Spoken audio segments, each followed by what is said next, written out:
Hello and welcome. Today we're diving into something that affects every single one of us, information security. And look, this isn't just for spies and mega corporations. It's about the lock on your digital front door, your bank account, your photos, everything. So to kick things off, I want to show you a number. 1.2 million. What is that? Well, that's the number of cyber attacks that were launched in just 72 hours, all exploiting a single software bug called Log4j. That is literally thousands of attacks every single hour. It was like a digital wildfire spreading across the entire globe in an instant. And it really shows you just how fast and how far a threat can travel these days. And you know that wildfire? That wasn't some freak accident. It's the new normal. We are living in an age of constant digital threat, where the attacks just never, ever stop. So the real question is, how on earth do you even begin to defend against something like that? Now, you might be thinking these attacks are super complex, right? Like something out of a movie? But take a look at this. This chart is staggering. Almost 94% of all malware gets delivered through something we all use every single day. Email. Yeah. That weird attachment, that link that looks a little off, that is the front door for the overwhelming majority of attacks. It's that simple. Okay, so if the threat is constant and the way in is often something really simple, what's the solution? Well, it all boils down to one fundamental idea: controlling access. That's it. That's the bedrock of all digital defense. The entire game is about letting the right people in and keeping the wrong people out. And there's a name for this, of course. It's called access control. It's simply the process of deciding who gets to see what and who gets to do what in any digital system. You can think of it as the bouncer, the gatekeeper, and the rulebook all rolled into one. Honestly, it's the foundation for everything. To really make this click, let's use a super simple analogy we can all relate to. Imagine a delivery person shows up at your front door with a package. You don't just throw the door open, do you? Of course not. You go through this quick, almost automatic security check in your head. And that little process perfectly explains the 3 core steps of access control. First step is identification. This is the delivery person saying, "Hi, I'm from XYZ delivery service." They are identifying who they claim to be. Next comes authentication.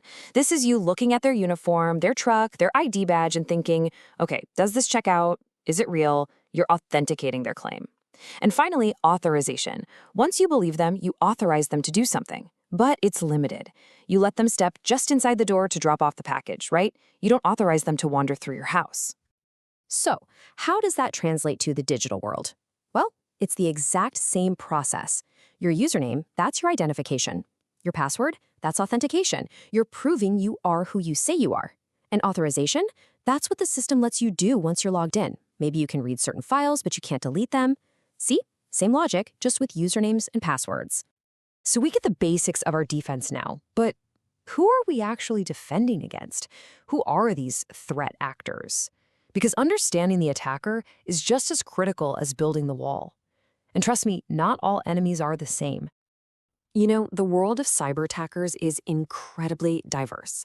It's not one person in a dark hoodie like in the movies. You've got everything from huge state-sponsored organizations with basically unlimited resources, all the way down to a single person working from their bedroom with just a few scripts they downloaded.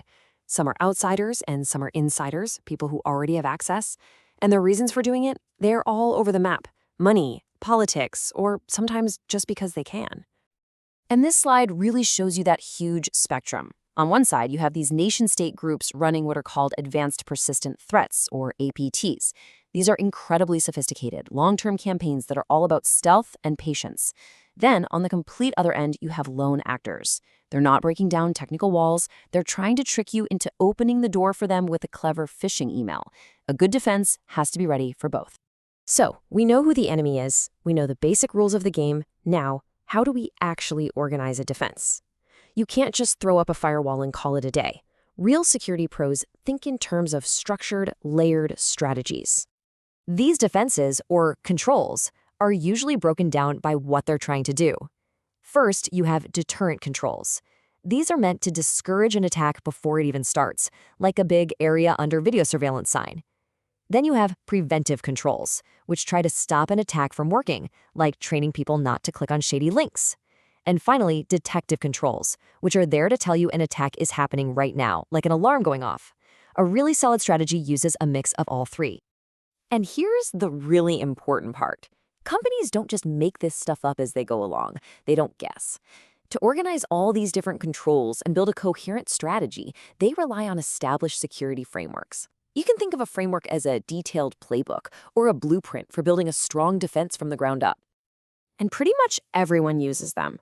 Check this out. A whopping 84% of organizations use at least one security framework, and nearly half use more than one. A really popular one is the NIST cybersecurity framework, which gives companies a structured way to identify, protect, detect, respond to, and recover from attacks.